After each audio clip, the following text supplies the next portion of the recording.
पूरे 2 दिन स्पेंड करने के बाद से अब भैया भाभी के जाने का टाइम आ गया था। आज सोमवार था और मैं सोमवार को शिव जी के मंदिर जाती हूँ।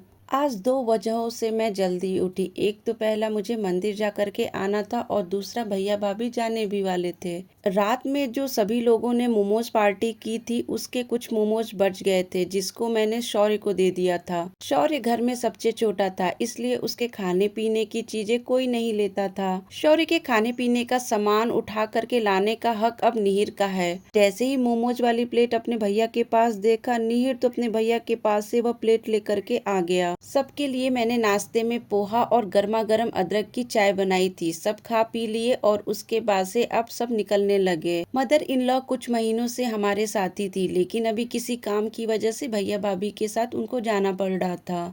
अब जैसे ही उनका काम खत्म हो जाएगा वो फिर से हमारे पास आ जाएंगी। घर में बहुत दिनों बाद कोई अपना आया था इसलिए मुझे बहुत अच्छा लग रहा था। अचानक इन लोगों के जाने से पूरा घर खाली खाली हो गया। मुझे निहिर के लिए बहुत ज्यादा बुरा लग रहा था क्योंकि घर में इतने सारे मेंबर्स थे तो निहिर सबके पास जा जा करके खेल रहा था। अब जब तक निहिर के बाबा दादी नहीं आ जाते हैं निहिर को हम दोनों के साथ ही खेलना पड़ेगा। निहिर के बड़े पापा जब उसके साथ मस्ती कर रहे थे कि मैं जा रहा हूँ तब निहिर उनको पकड़ पकड़ के घर के अंदर ला रहा था। और आज जब सच में जा रहे हैं तो निहिर सिर्फ उनको देख ही रहा था। ऐसा लग रहा था कि उसको कुछ समझ ही नहीं आ रहा। अब मैं डाइटिंग कर रही हूँ इसलिए टाइम टाइम से फ्रूट्स खाना बहुत जरूरी है। अपने ब्रेकफास्ट में मैं पपाया जरूर लेती हूँ और पपाया खत्म हो गया था इसलिए मैंने सोचा कि अब जा करके सारे फ्रूट्स लेकर के आ जाती हूँ। सबसे ज्यादा जरूरी इन फलों में मेरे लिए पपाया ही था। बाकी फ्रूट्स अभी बचे हुए थे लेकिन मैंने सोचा कि बाकी फ्रूट्स भी ले लेती हूँ, कौन बार बार आएगा। निहिर को कभी कभी बनाना पसंद आ जाता है इसलिए जब भी अपना फ्रूट्स लेने आती हूँ निहिर के लिए बनाना लेना कभी नहीं भूलती। मेरे मतलब की चीज ये सारे फ्रूट्स थे और निहिर के मतलब की चीज ये कुरकुरे और फ्रूटी।